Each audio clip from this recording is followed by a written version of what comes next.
Batman is one of my personal favorite comic book superheroes of all time. In fact, he's probably my second or third favorite comic book hero. So today, I thought it'd be fun to go over all 11 live-action, theatrically released Batman films from my least favorite to my favorite in under 10 minutes. Before I give you guys my thoughts, let me know what you guys think of this ranking, and let me know your guys' ranking down in the comments below. Which ones do you love? Which ones do you hate? Which ones are more in the middle? I'll love to know my thoughts. So without further ado, let's get going with this. Coming in last place, I have Batman and Robin. Do I really need to explain why this film is so bad? Do I really need to explain why this film doesn't work for the concept of this video? I do. I'm just going to kind of do a quick fire round of this because I really do want to make an in-depth video of why this movie really does not work. The casting does not work. Casting Arnold Schwarzenegger as Mr. Freeze could be a really great choice. He's a really great actor. He has the built and shape to play a character like this. But instead of making an interesting, complex character with his tragic past, they try to make a complex character that makes ice puns. Which those two concepts do not combine. Bane is in this film, he is obsessed with the word bong, and Poison Ivy has a dance number in a monkey suit. This film is badly paced, badly edited, it's badly directed, it's stupid, corny, cheese in all the worst ways. And they cast George Clooney as Batman / Bruce Wayne, so it does not work in any sense of the word. I would say the best part of this film is arguably the music. I really do like the score for this film, but that's about it. Coming in 10th place, I have Batman Forever. Now, I think there's a pretty big, I think there's a little gap between this film and Batman and Robin. This film is like a D- when that film's like an F. I think Val Kilmer is a really solid Bruce Wayne. I think he plays that character, the playboy kind of part of Bruce Wayne, fantastically. Batman and the damaged side of Bruce Wayne, sadly, Val Kilmer cannot pull off. As Batman, I just don't see him as the dark vigilante of Gotham.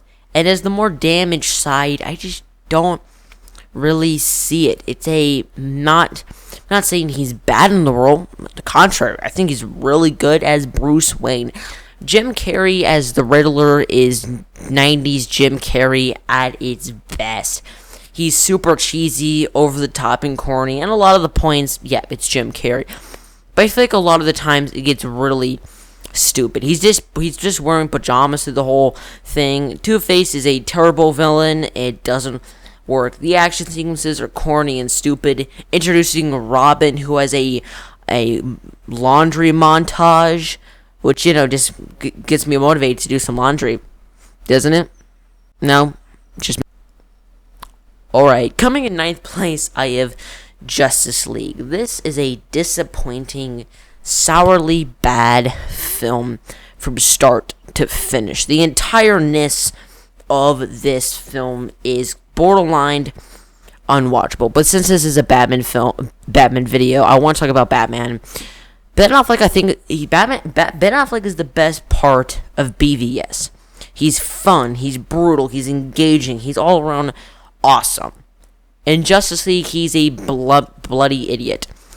They try to give him Joss Whedon, Robert Downey Jr., Tony Stark, like a dialogue for Tony Stark that works. That does not work for The Dark Knight. And also his costume is extremely lame and really laughably bad. The cowl, this kind of looks like it's squished on Affleck's face. And this entire film is a abysmal mess of a film, but that's for another day. Coming in number 8th, I have the Batman movie 1966. Now, you cannot critique this film in any fashion. You can physically not. It's stupid. And this film, Batman and Joker have a surfing competition. It's dumb. There's shark repellent. There's a massive giant bomb. It's based on the 60s TV show, which I grew up watching and loved. And this film, call me nostalgic. I still think it holds up extremely well today. Yeah, it's corny. Yeah, it's stupid. But that's the film it is. You can't physically rank this. If you rank this your least favorite Batman, I would understand this. If you rank it your favorite Batman, I can understand this. This is such a weird film to rank, so I just put it in this spot. Coming in 7th place, I have Batman v Superman, the Ultimate Edition. If I was talking about the theatrical, it would be a lot lower. But the Ultimate takes 30 minutes, 30 very vital minutes, puts it back in the 2.5-hour runtime of this film, makes it a 3-hour epic, and makes it really good. Ben Affleck's Batman in this film is fantastic. Yeah, he kills people, mowing guys down, which I don't like, but his Batman is grizzy and brutal. His Bruce Wayne is understandable and captivating. His costume is maybe the best comic accurate costume. The Batmobile, I don't really know about his score. I'm not really a big fan of that score, but he's great. Say what you want about the film. The third act isn't really that engaging, but still, this is such a memorable film from start to finish. Coming in 6th place, I have Tim Burton's Batman Returns. After the success of Batman 89, Tim Burton was at a bit of a pickle, and they gave him more creative control to make the Batman film he wanted to make. And granted, he made a fantastic Tim Burton film.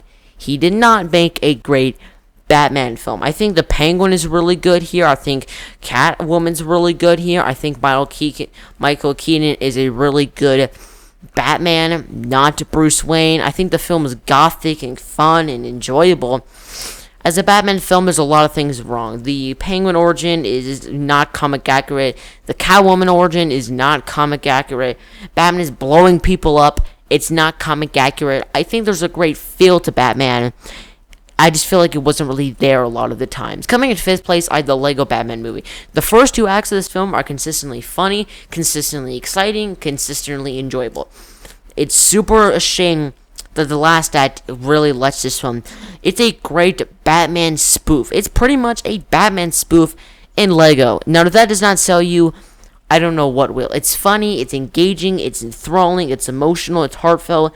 That third act just doesn't work for me personally. I think it's a really bad third act. And I'm not talking about all the villains coming together, because a lot of people have a problem with how crazy it got.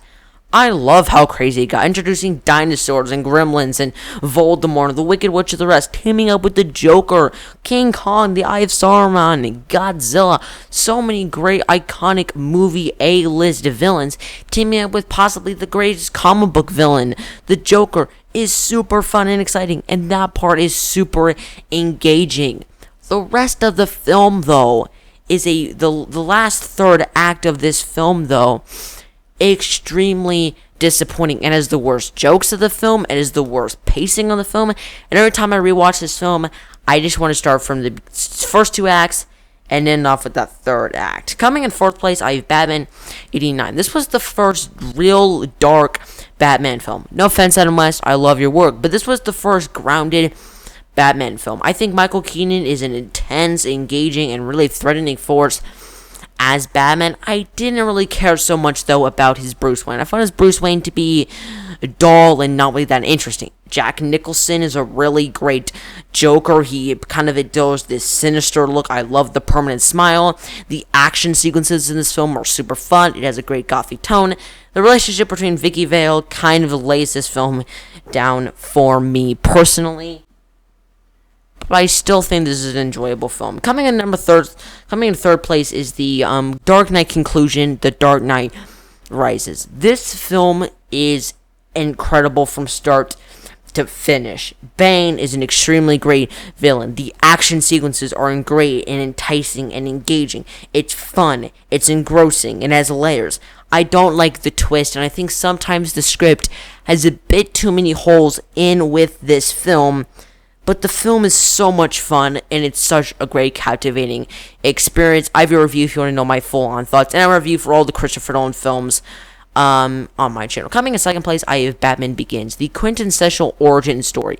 I love to watch how Christopher Nolan tacked on and tackled is the better word, the Batman origin. The action sequences are not the best, but still not that bad. Christian Bale is the best Batman / Bruce Wayne. It's fun. It's engaging. Liam Neeson is great as Ra's al Ghul. Cillian Murphy is great as Scarecrow. This is a cinematographical masterpiece. The action sequences are not the best, but still, this is a great film.